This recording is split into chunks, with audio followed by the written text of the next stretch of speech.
اپنے مقصد اصلی کی طرف چلتے ہوئے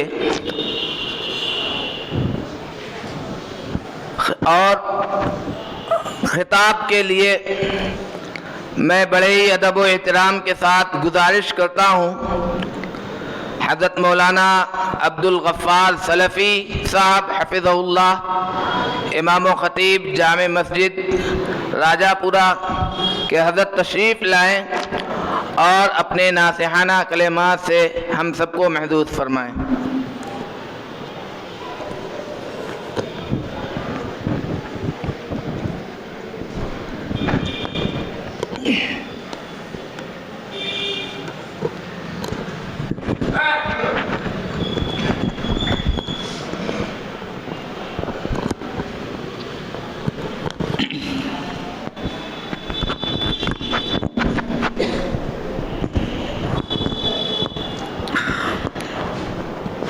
السلام علیکم ورحمۃ اللہ وبرکاتہ۔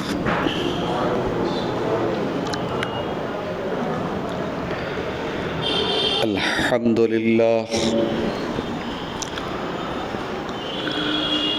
نحمده ونستعینه ونستغفره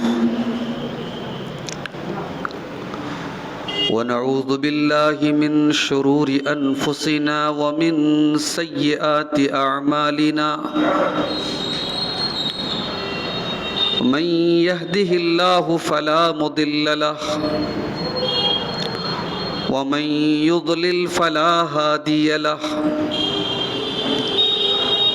وأشهد أن لا إله إلا الله وحده لا شريك له، وأشهد أن محمدًا عبده ورسوله۔ يا أيها الذين آمنوا اتقوا الله حق تقاته ولا تموتن إلا وأنتم مسلمون۔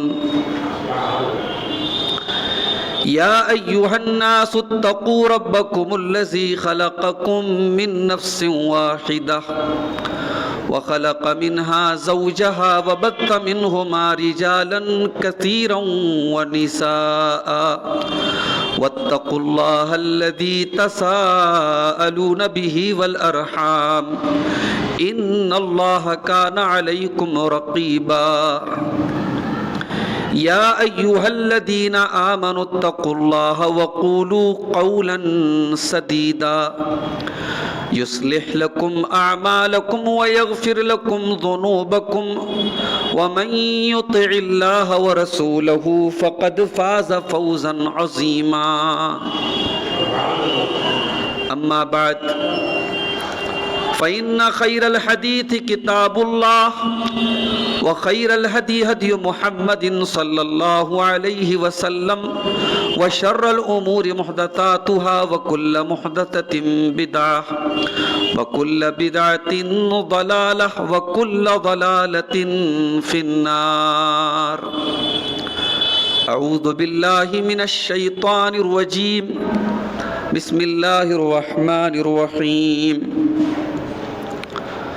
واعتصموا بحبل الله جميعا ولا تفرقوا، واذكروا نعمة الله عليكم إذ كنتم أعداء فألف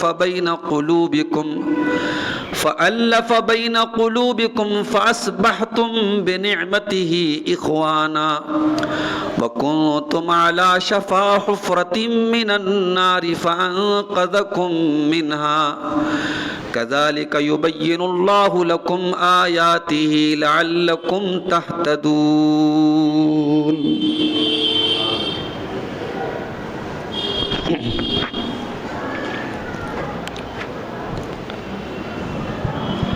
آہ جاتی ہے فلک پر رحم لانے کے لیے، آہ جاتی ہے فلک پر رحم لانے کے لیے، بادلو ہٹ جاؤ دے دو راہ جانے کے لیے۔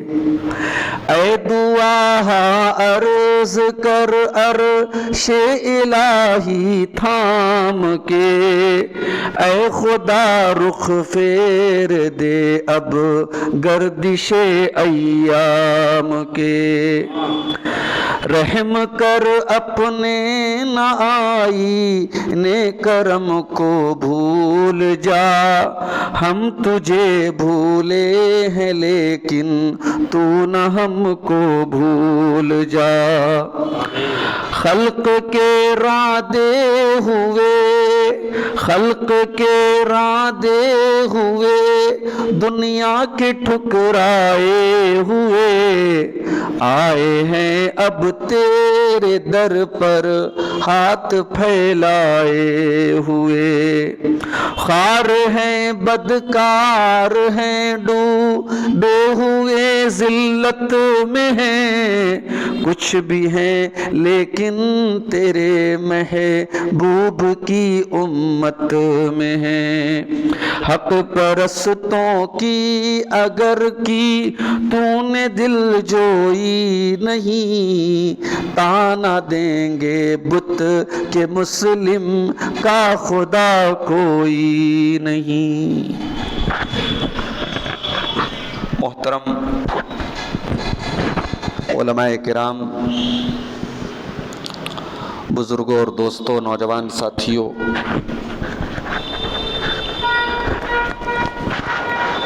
اسلامی بھائیوں، آج کا یہ پروگرام مسجد عارف کچی باغ بنارس میں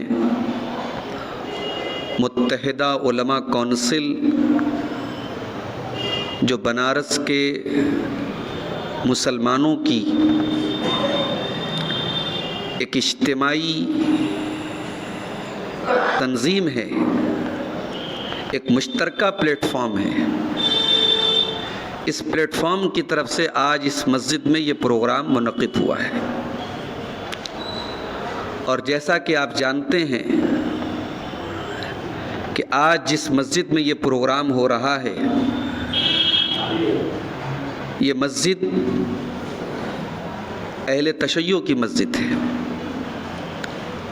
اور یہ اپنے آپ میں ایک بہت عجیب بات ہے کہ مسلمانوں میں مسلکی اعتبار سے اتنی دوری ہے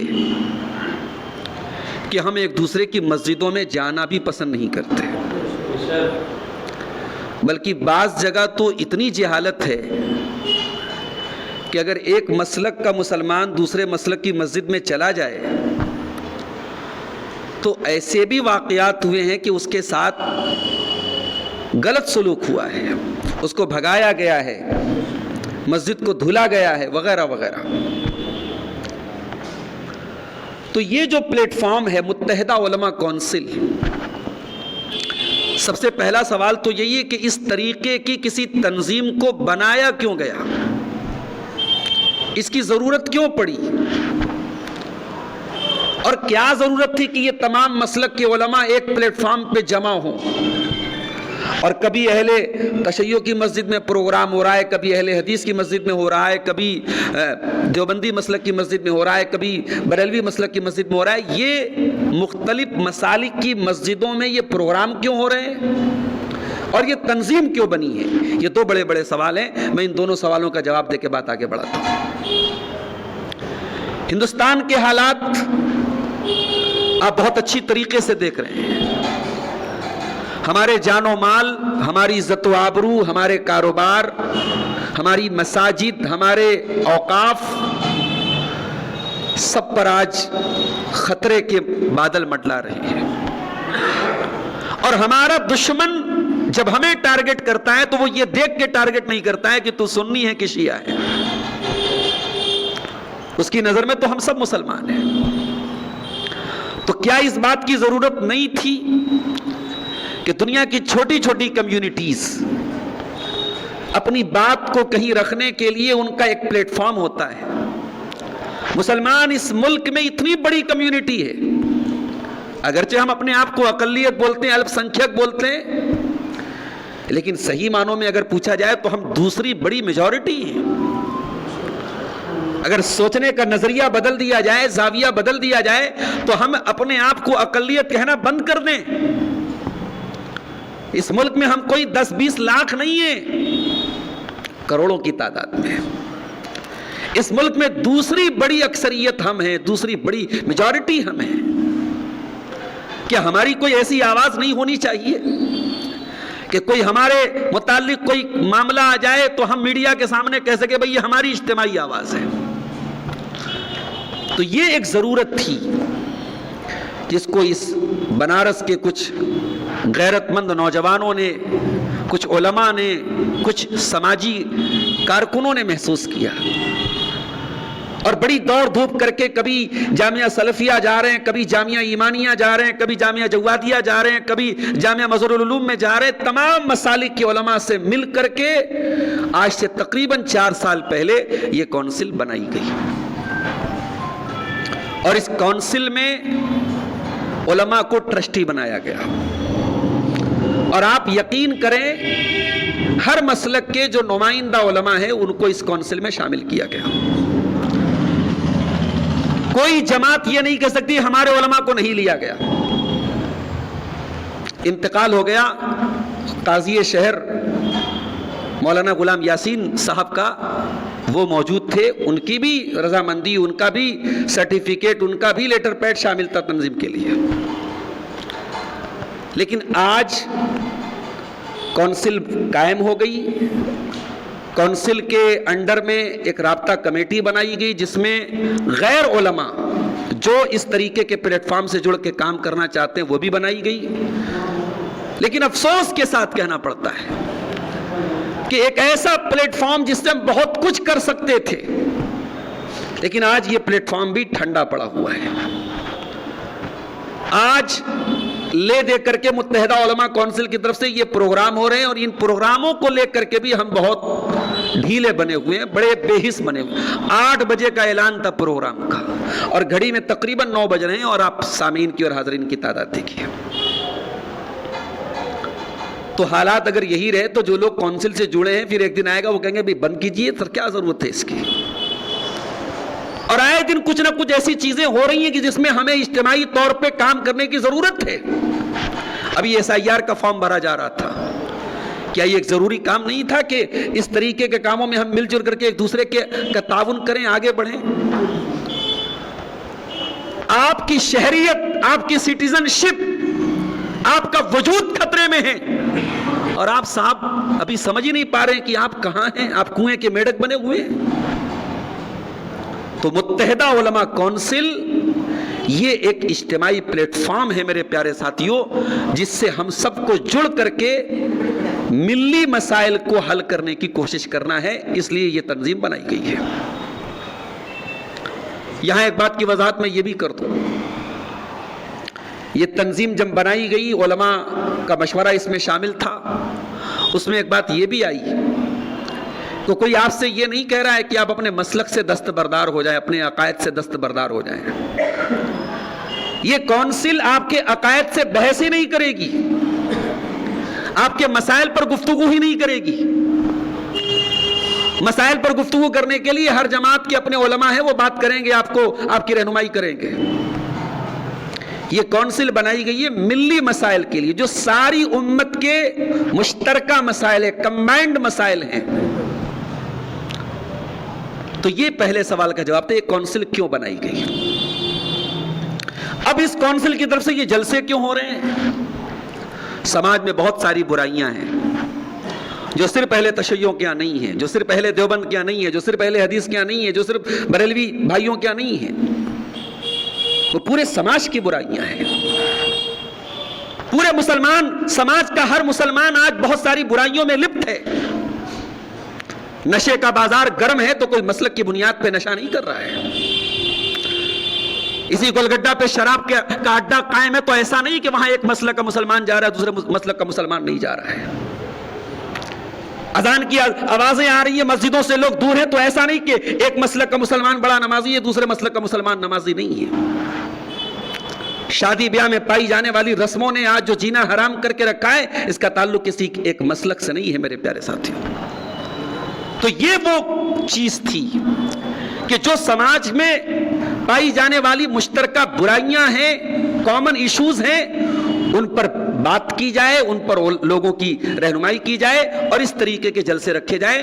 اور آج کا یہ پروگرام اسی سلسلے کی ایک کڑی ہے. میں نے آپ کے سامنے خطبہ مسنونہ کے بعد سورہ آل عمران کی آیت نمبر 103 پڑھی ہے.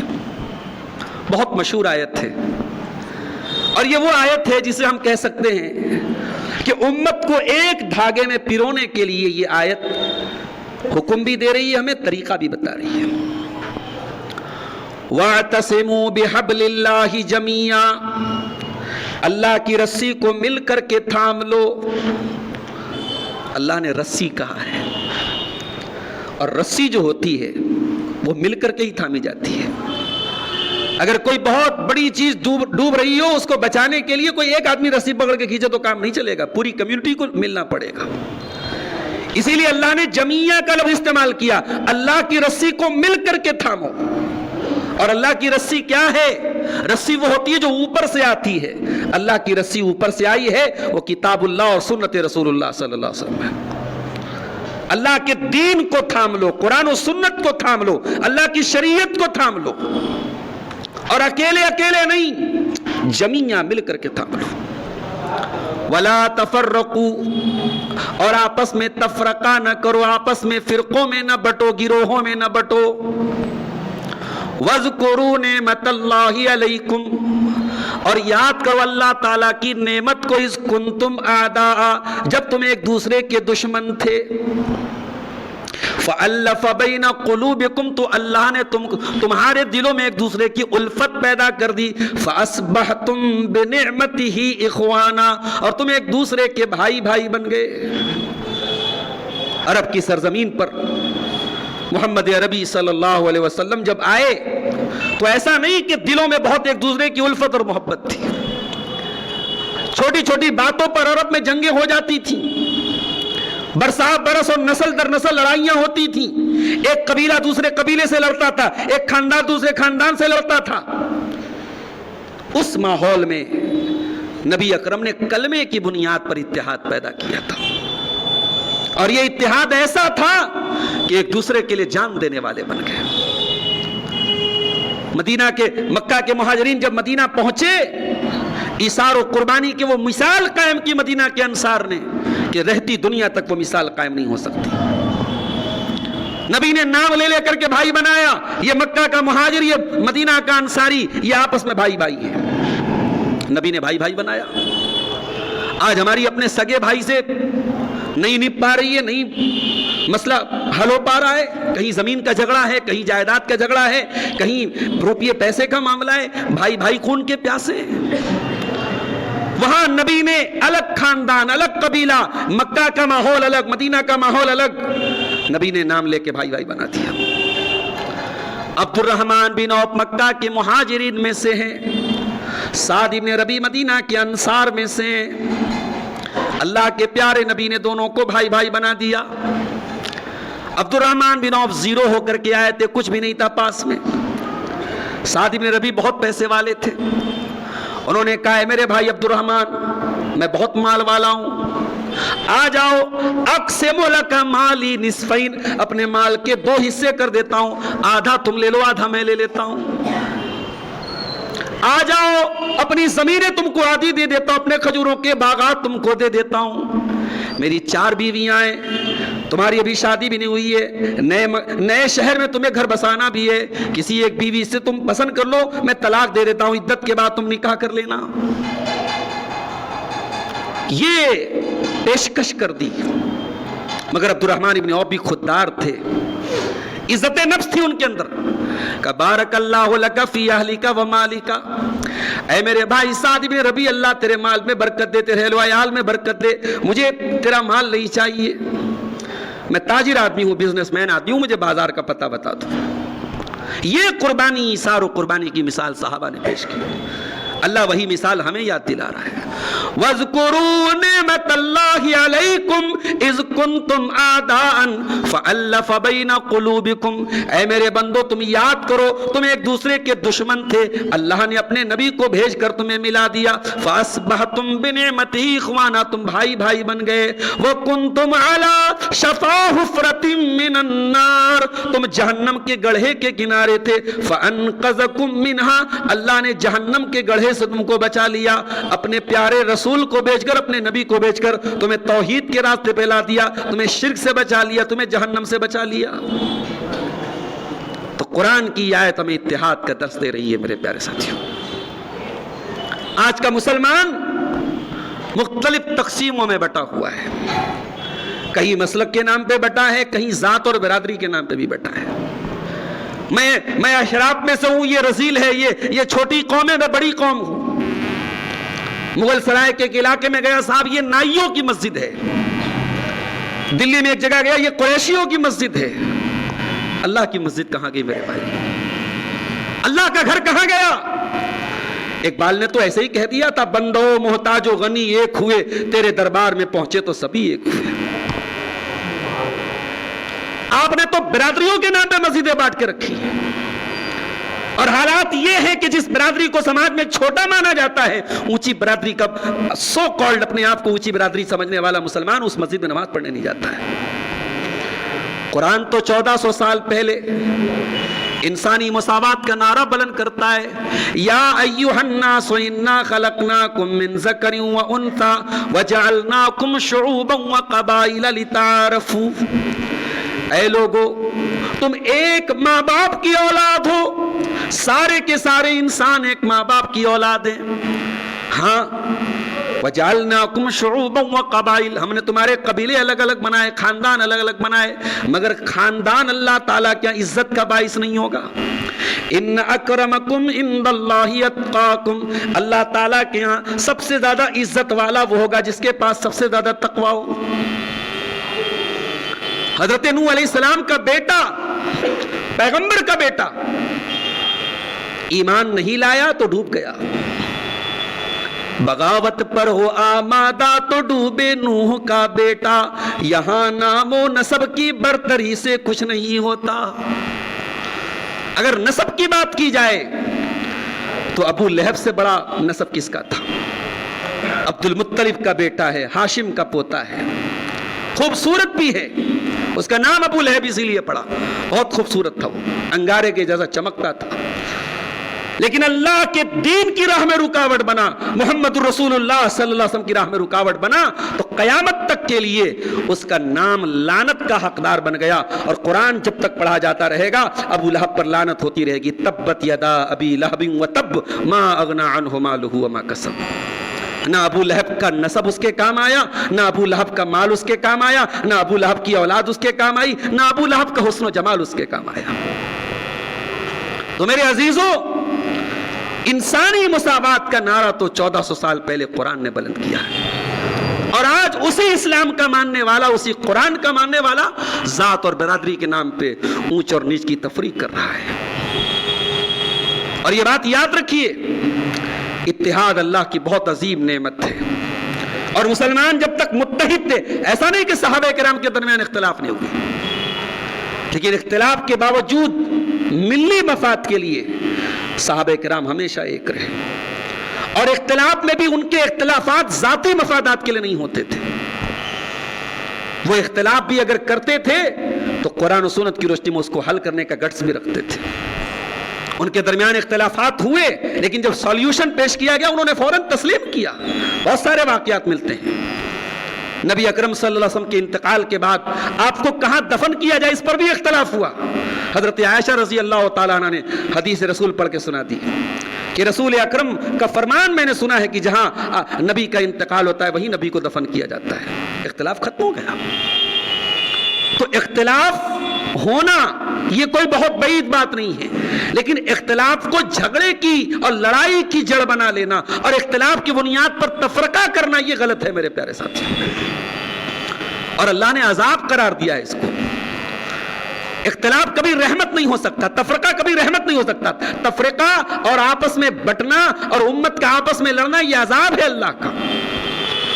قل هو القادر على ان يبعث عليكم عذابا من فوقكم او من تحت ارجلكم او يلبسكم شيعا. اے نبی آپ فرما دیجئے اللہ اس بات پر بھی قادر ہے تم پر آسمان سے کوئی عذاب بھیج دے, تم پر زمین سے کوئی عذاب بھیج دے. او يلبسكم شيعا ويذيق بعضكم بعض بعض.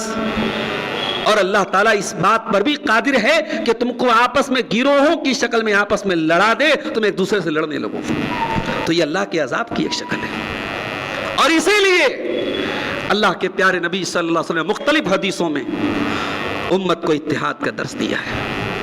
نبی کی حیات مبارکہ میں ایک مرتبہ ایسا ہوا, مکہ کے مہاجرین اور مدینہ کے انصار میں ایک چھوٹی سی بات پہ جھگڑا ہو گیا. اور پہلی مرتبہ ایسا ہوا کہ مہاجرین نے اپنی جماعت کو پکارا یا معاشر المہاجرین, انصار نے اپنی جماعت کو پکارا یا معاشر الانصار.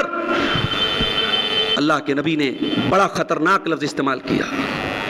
آپ نے کہا دعوہا فإنہا منتنا, خبردار آج یہ لفظ استعمال کیا, آئندہ کبھی مت استعمال کرنا, یہ بدبودار چیز ہے, یہ گندی چیز ہے. کبھی یہ اپنی قوم کے نام پہ, اپنی برادری کے نام پہ, اپنے خاندان کے نام پہ لوگوں کو اکٹھا کرنے کا کام مت کرنا. جنگ حنین سے اللہ کے نبی جب واپس آئے تو جو مال غنیمت آیا تھا, اس وقت جو نئے نئے اسلام جن لوگوں نے قبول کیا تھا, نبی اکرم نے وہ سارا مال غنیمت لوگوں کو تقسیم کر دیا. مدینہ کے انصار جو جنگ میں پیش تھے, انہیں یہ محسوس ہوا کہ ہمارے ساتھ کچھ ناانصافی ہو رہی ہے, ہمیں مال ملنا چاہیے, ہماری تلواریں دشمن کے خون سے رنگین ہیں اور ہمیں مال نہیں مل رہا ہے, اور جو ابھی نئے نئے اسلام لائے ہیں, جو پوری زندگی دشمن رہے, ان کو مال مل رہا ہے. تو یہ شکوہ کیا بعض صحابہ کرام نے, آپس میں کیا, نبی سے نہیں کیا, آپس میں کیا. بات اڑتے اڑتے جناب محمد رسول اللہ صلی اللہ علیہ وسلم کے کانوں تک پہنچی. آپ نے انصار کو جمع کیا, ایک خیمے کے نیچے انصار جمع ہوئے. اللہ کے پیارے نبی نے انصار کے سامنے خطبہ دیا, اور واللہ ایک عام مسلمان بھی اس خطبے کو آج پڑھتا ہے تو آنکھوں سے آنسو آ جاتے ہیں. اور آپ سوچئے کہ زبان رسالت سے جب وہ خطبہ نکلا ہوگا اور سامنے صحابہ کرام نے وہ خطبہ سنا ہوگا تو کیا کیفیت ہوگی. آپ نے فرمایا اے انصار, کیا ایسا نہیں ہے کہ تم گمراہ تھے, اللہ نے میرے ذریعے تم کو ہدایت دی؟ کیا ایسا نہیں ہے کہ تم غریب تھے, اللہ نے میرے ذریعے تم کو مالدار بنایا؟ الستم متفرقین فجمعکم اللہ بی, تم آپس میں ایک دوسرے سے لڑا کرتے تھے, اللہ نے میرے ذریعے تم کو متحد کر دیا. انصار صحابہ کرام سر اٹھا کے کہتے تھے ہاں اللہ کے نبی بالکل صحیح فرما رہے ہیں. آپ نے فرمایا اے انصار, کیا تم نہیں چاہتے ہو کہ لوگ جب اپنے گھروں کو جائیں تو بھیڑ اور بکری لے کے جائیں, اونٹ لے کے جائیں, درہم لے کے جائیں, دینار لے کے جائیں, اور جب تم مدینہ جاؤ تو اللہ کے رسول کو اپنے ساتھ لے کے جاؤ, تم اتنی بڑی دولت کو اپنے ساتھ لے کے جاؤ. اے انصار لولا الہجرت لکنتم رام من الانصار, اگر ہجرت نہ ہوتی تو میں بھی انصار میں سے ہوتا.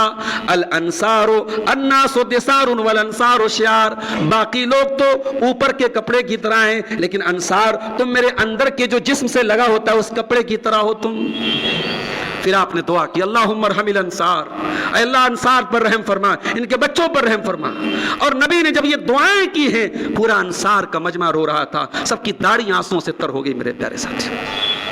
تو شکوے کبھی ان کے دلوں میں بھی پیدا ہوئے, لیکن ہاں وہ آپس میں لڑے نہیں, کیونکہ نبی نے ان کو درس دیا تھا اتحاد کا. نبی نے فرمایا المومن للمومن کالبنیان یشد بعضہ بعضا, مومن کے لیے ایک عمارت کی طرح ہوتا ہے. ایک بلڈنگ بنتی ہے, اس بلڈنگ کا ہر میٹیریل دوسرے میٹیریل کو طاقت دیتا ہے. اس امت کا ہر مسلمان دوسرے مسلمان کو طاقت دے. آپ ہندوستان کے ایک چھوٹے سے شہر بنارس میں رہتے ہیں, تو شہر غزہ میں اگر مسلمان پر ظلم ہو رہا ہے تو آپ یہ نہ سوچیں کہ وہ تو دوسرے ملک کا میٹر ہے. آپ کچھ نہیں کر سکتے, آپ اپنی دعاؤں میں ان کو یاد کر لیں, ان کے دکھ کو اپنا دکھ سمجھیں, ان کی تکلیف کو اپنی تکلیف سمجھیں, ان کے اوپر آنے والی مصیبت کو اپنی مصیبت سمجھیں, ان کے یتیم ہونے والے بچوں میں اپنے بچوں کو تلاش کریں, ان کی بیوہ ہونے والی عورتوں میں اپنے گھر کا درد محسوس کریں. نبی نے فرمایا مومن کے لیے عمارت کی طرح ہے, یشد بعضہ بعضا, جیسے عمارت کا ایک حصہ دوسرے حصے کو طاقت دیتا ہے.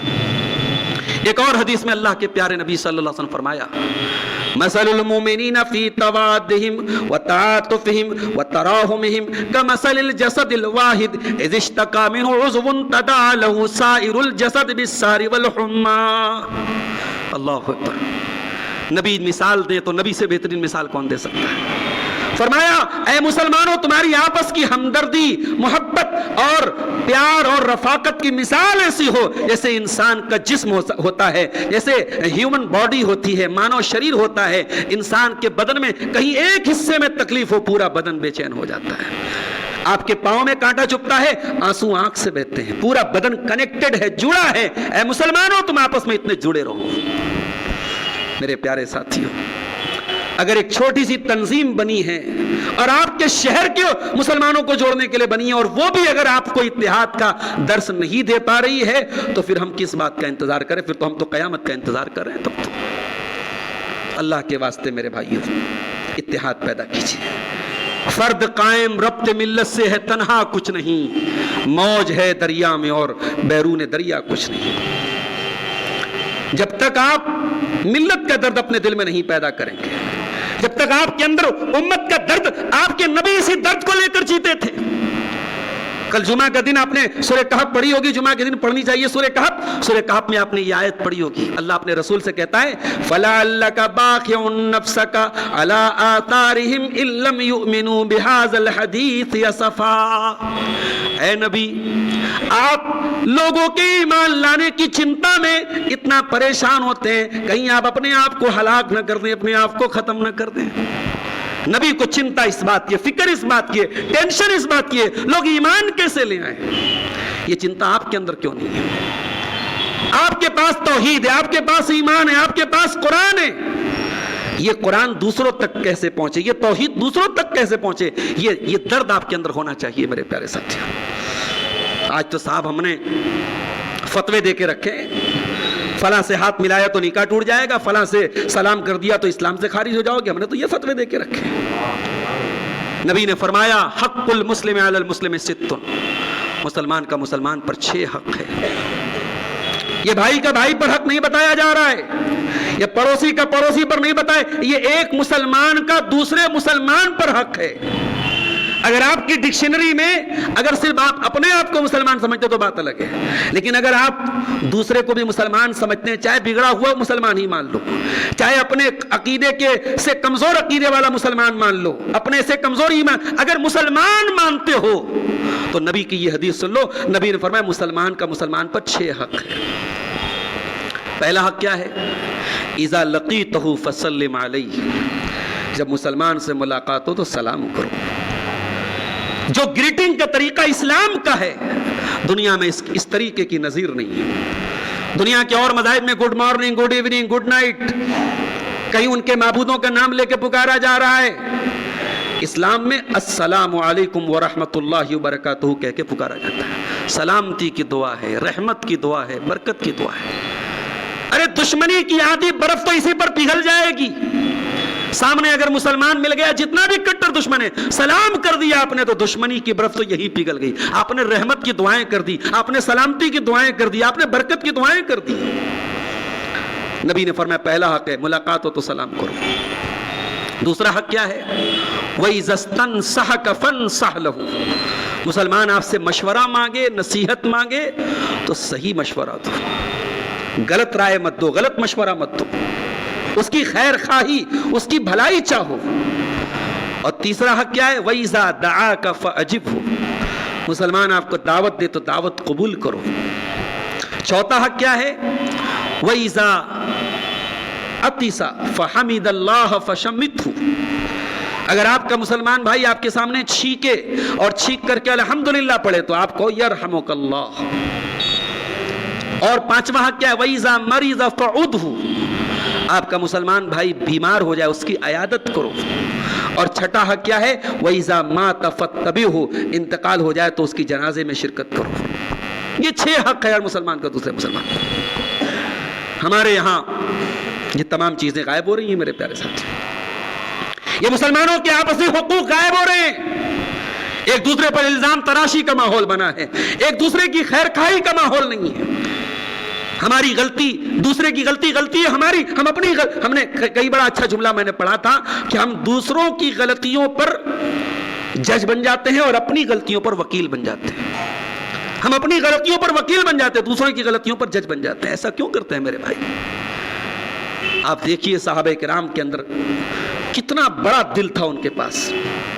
حضرت عائشہ رضی اللہ تعالیٰ عنہ پر جھوٹی تہمت لگائی منافقوں نے. منافقوں کے ساتھ اس تہمت لگانے میں 3 نیک دل والے سچے ایمان والے 3 لوگ بھی شامل ہو گئے.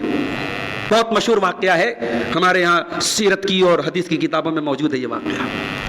حضرت عائشہ پر جو جھوٹا الزام لگا، منافقوں کے ساتھ 3 لوگ اس میں شامل ہو گئے. کون کون؟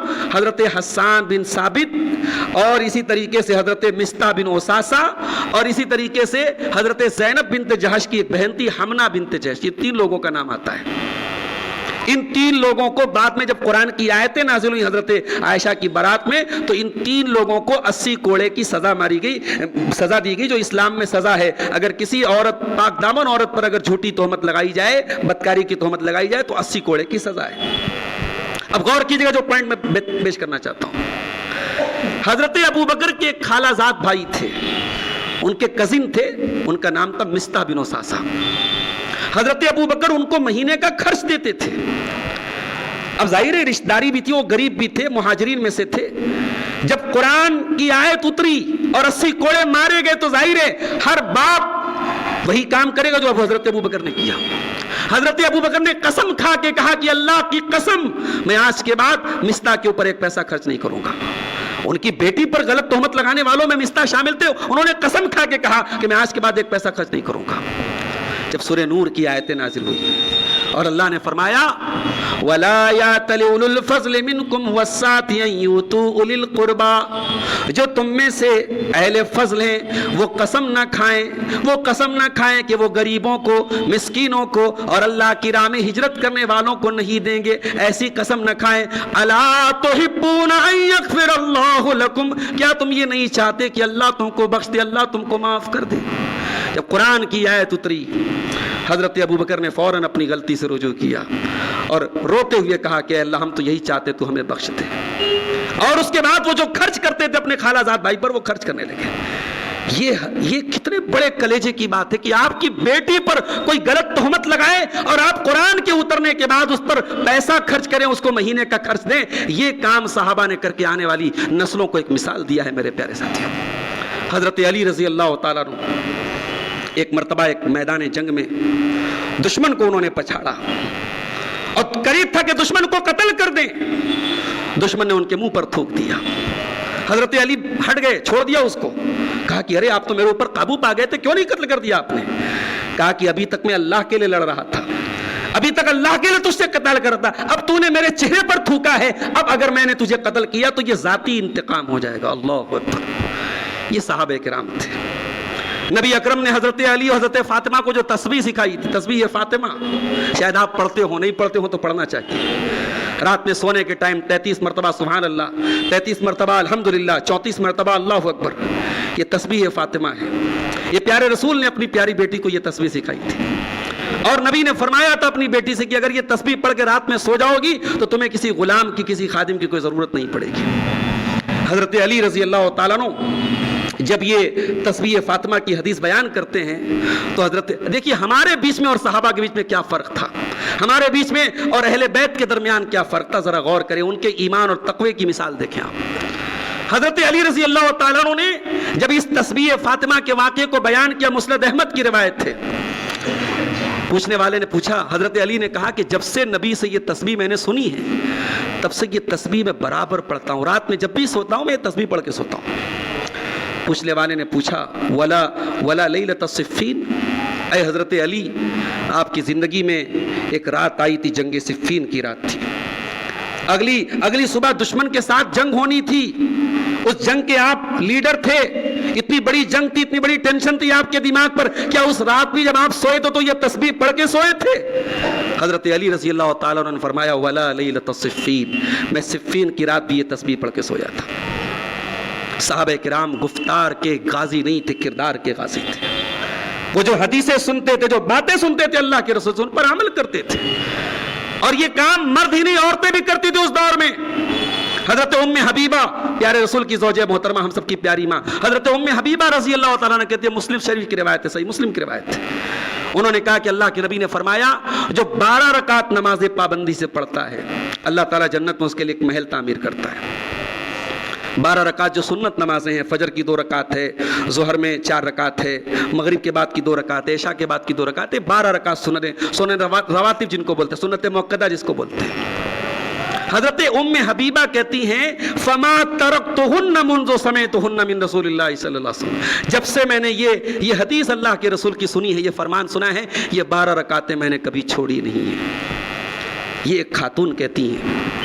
میرے پیارے ساتھیوں، آج اتحاد کی باتیں اور ملی اتحاد کی باتیں اور جو ہے مسلمانوں کے آپسی حقوق کی باتیں، ایسا نہ ہو کہ ایک کان سے سن کر کے ہم دوسرے کان سے اڑا دیں. ان پر ہمیں عمل کرنے کی ضرورت ہے. اور یہ دور فتنوں کا دور ہے میرے نوجوانوں، اپنے ایمان کی حفاظت کا دور ہے. ابھی آج آپ نے سنا ہوگا اسی ملک میں ایک ایتھیسٹ کا مناظرہ ہوا ایک مسلمان عالم دین سے. ایک ایتھیسٹ جاوید اختر جو اللہ کا منکر ہے، اللہ کو نہیں مانتا ہے، اللہ کا وجود ہے کہ نہیں، اس پر مناظرہ اور بحث ہوئی تھی. آج بڑا وائرل ہوا ہے اس کا ویڈیو. اور جاوید اختر جیسا آدمی جو بڑا زبان دانی کا دعویٰ ہے اور بڑا ادیب ہے اور بڑا بولنے کا ماہر ہے، لیکن جب سامنے والا پڑھا لکھا اور دلائل سے بات کرے تو جاوید اختر کی زبان بھی بند ہو گئی. ایک میسج یہ ہے ملا آپ کو کہ اس دور میں اس طریقے کے فتنے بہت پیدا ہوں گے. کوئی اللہ پر بھی سوال اٹھائے گا، کوئی رسول پر بھی سوال اٹھائے گا، کوئی قیامت پر بھی سوال اٹھائے گا، کوئی جنت کا مذاق اڑائے گا. ایسے فتنوں کے دور میں اپنے ایمان کی حفاظت کرو. قرآن سے جڑو، علم سے جڑو، دین سے جڑو، علماء سے جڑو. دین کے اوتھینٹک سورسز سے دین سیکھو میرے پیارے ساتھیوں. وہ علم جو آپ کو قبر میں کام آئے گا، وہ علم جو آپ کو میدان محشر میں کام آئے گا، وہ علم حاصل کرو. دنیا کا علم تو حاصل کرو، ساتھ میں دین کا وہ بیسک علم، اللہ کون ہے، رسول کون ہے، دین کیا ہے، یہ جو دین کا بیسک علم ہے اس کو ضرور حاصل کرو میرے پیارے ساتھیوں. اور آخری بات کہہ کے میں بات ختم کروں گا کہ آج متحدہ علماء کونسل کے اس پلیٹ فارم سے ایک پیغام میں یہ بھی دینا چاہتا ہوں کہ ملک کے حالات بہت اچھے نہیں ہیں میرے پیارے ساتھیوں. اور قرآن کی وہ آیت ہمارے لیے ایک سلوگن ہونی چاہیے، ان اللہ لا یغیر ما بقوم حتی یغیروا ما بانفسہم. خدا نے آج تک اس قوم کی حالت نہیں بدلی، نہ ہو جس کو خیال خود اپنی حالت کے بدلنے کا.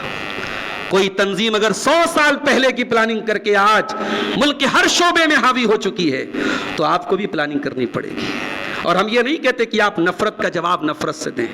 ہمارا تو کل بھی وہی پیغام تھا اور آج بھی وہی پیغام ہے. ان کا جو کام ہے وہ اہل سیاست جانے، میرا پیغام محبت ہے جہاں تک پہنچے. نفرت کے ان پودوں کو اللہ کے رسول کے بتائے ہوئے محبت کے ہتھیار سے ہمیں ختم کرنا ہے میرے پیارے ساتھیوں. میرے نبی کا اخلاق کیا تھا؟ ظالم سے لیا ظلم کا بدلہ، نہ کسی وقت مارا بھی تو اخلاق کی تلوار سے مارا. وہ اخلاق کی تلوار آپ کے پاس ہونی چاہیے. آپ اس ملک میں آپ دیکھیں آئے دن موب لنچنگ کے واقعات ہو رہے ہیں، آئے دن ظلم کے واقعات ہو رہے ہیں. ابھی بہار کا ایک لیٹسٹ واقعہ آپ نے دیکھا ہوگا کہ ایک مسلمان لڑکی کے چہرے سے نقاب کھینچا گیا. یہ سارے واقعات اسلامو فوبیا کی علامت ہیں. یہ واقعات یہ بتا رہے ہیں کہ ملک میں اسلام کے خلاف اور مسلمانوں کے خلاف نفرت کا ایک ماحول بنایا جا رہا ہے. مگر میرے پیارے ساتھیوں، ان کے باوجود یہ اللہ کا دین ہے، یہ اسلام اللہ کا دین ہے، اور یہ نور خدا ہے کفر کی حرکت پہ خندہ زن پھونکوں سے یہ چراغ بجھایا نہ جائے گا. یہ اس طریقے کی حرکتیں اس دین کو نہیں مٹا پائیں گی. یہ دین ہے اور قیامت کی صبح تک یہ دین باقی رہے گا. اللہ اکبر کی صدائیں ہواؤں میں فضاؤں میں بلند ہوتی رہیں گی.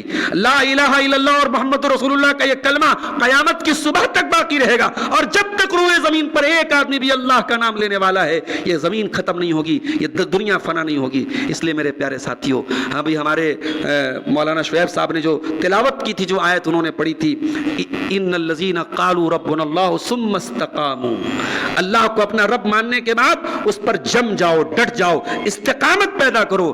آنے والے دور میں آپ کو استقامت کی ضرورت پڑے گی.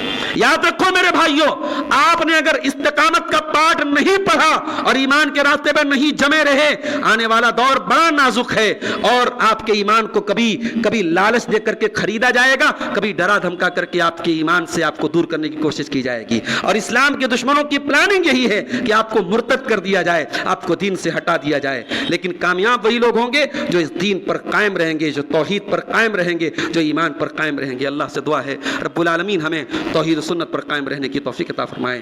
الہ العالمین ہمارے درمیان ملی اتحاد پیدا فرما دے۔ رب العالمین ہمارے دلوں میں ایک دوسرے کی الفت و محبت پیدا فرما دے۔ الہ العالمین ہمارے دلوں میں اپنے رسول کی، رسول کے صحابہ کی، رسول کے اہل بیت کی اور تمام لوگوں سے جن سے محبت کا قرآن و سنت میں حکم دیا گیا ہے، ان کی سچی محبت ہمارے دلوں میں پیدا فرما دے۔ الہ العالمین ہمیں کتاب و سنت پر چلنے والا بنا دے، جب تک دنیا میں زندہ رکھے اسلام پر زندہ رکھے اور ہمارا خاتمہ ایمان پر ہو۔